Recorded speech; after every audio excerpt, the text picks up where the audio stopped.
Right. Right. Weekly tasks for the director.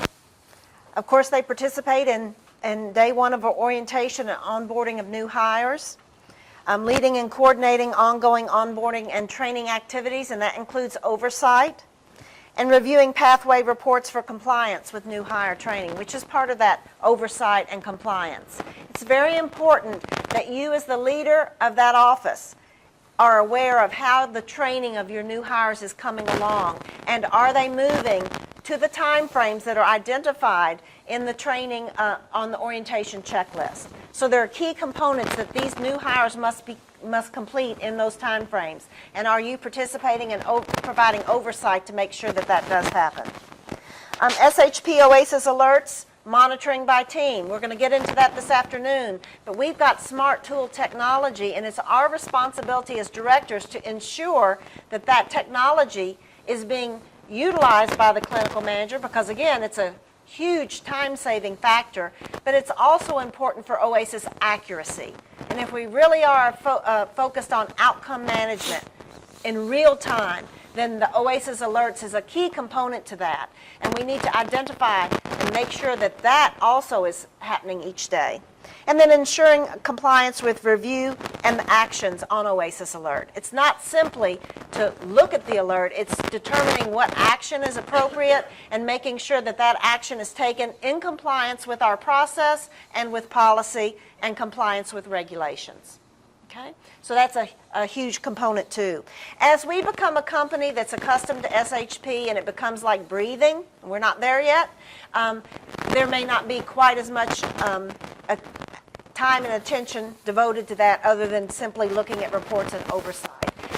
But we need to help our clinical managers embrace these tools because they are valid, time-saving, efficient, like Raj said this morning. They really are a QA, a clinical manager assistant, quality assurance assistant. They're just smart tool technology, so we need to embrace that. We know that weekly a director is going to be involved in hiring, counseling employees, recruiting staff, and interviewing staff. So that's a bucket that fits into the weekly tasks. We also know for personnel and HR issues, we need to track attendance of our staff, timeliness of coming to work, any type of follow-up that's necessary. Because this model won't work if our staff are coming in at their convenience. Okay? And then monitoring due dates for annual performance appraisals and making sure that those documents get out to those managers who are due to document the performance appraisal, and then reviewing those and confirming that you're in agreement with those before they're presented to the employee. And then reviewing pathway reports.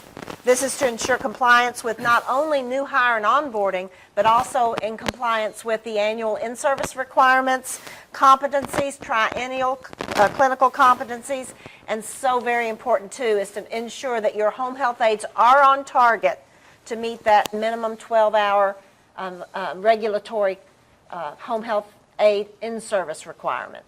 We don't want to get behind on that either. This is something new that you're probably thinking, 30-day clinical case conference. We are presenting that concept. I know we do a standard start of care case conference, and we have a 60-day recert conference if we recertify a patient.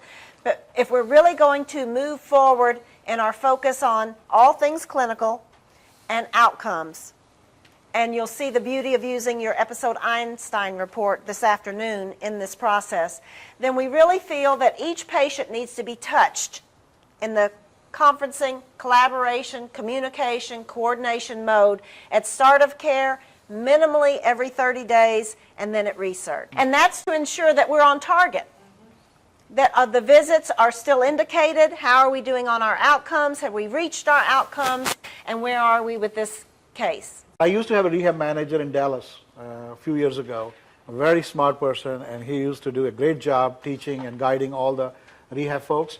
So he had a very simple guidance, which I thought was very smart. I want to share it with you. He had a message to all rehab people, the PTs and OTs, that there should be a clinical case conference every 30 days. Doesn't have to be sitting in a room. It can be by patient, your patient, and engage the nurses in it, and make that decision in that case conference whether you are going to recert this patient or discharge. based on the goals met or not met. And if you're planning to discharge this patient because you feel goals are met, then you don't have to do all the visits you thought you will be doing rest of the month, because you can modify, it's your clinical judgment, your plan at that juncture.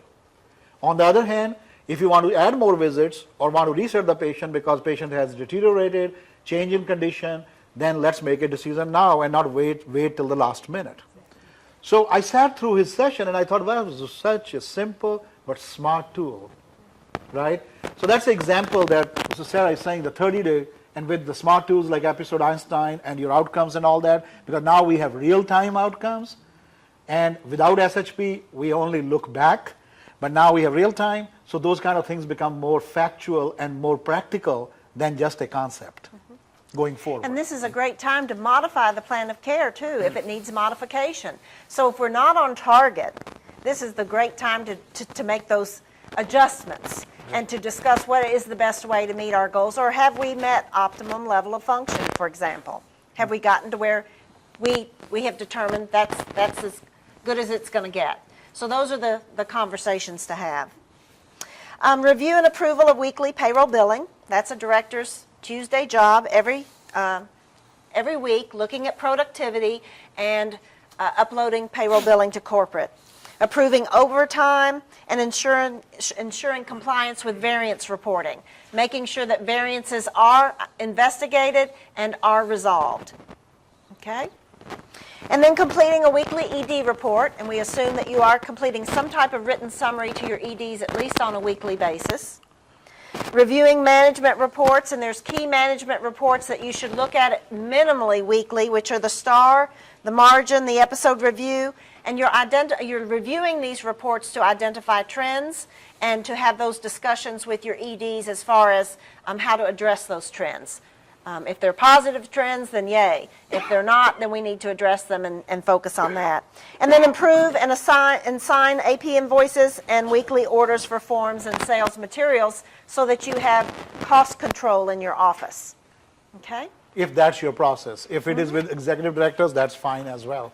So we thought that's your process, so you guys make the decision. In one of the markets in which we've already provided training, they said that the sales materials were more handled by the EDs, and that the forms and the supply and equipment in the office was more handled by directors. Right. But certainly you would have input.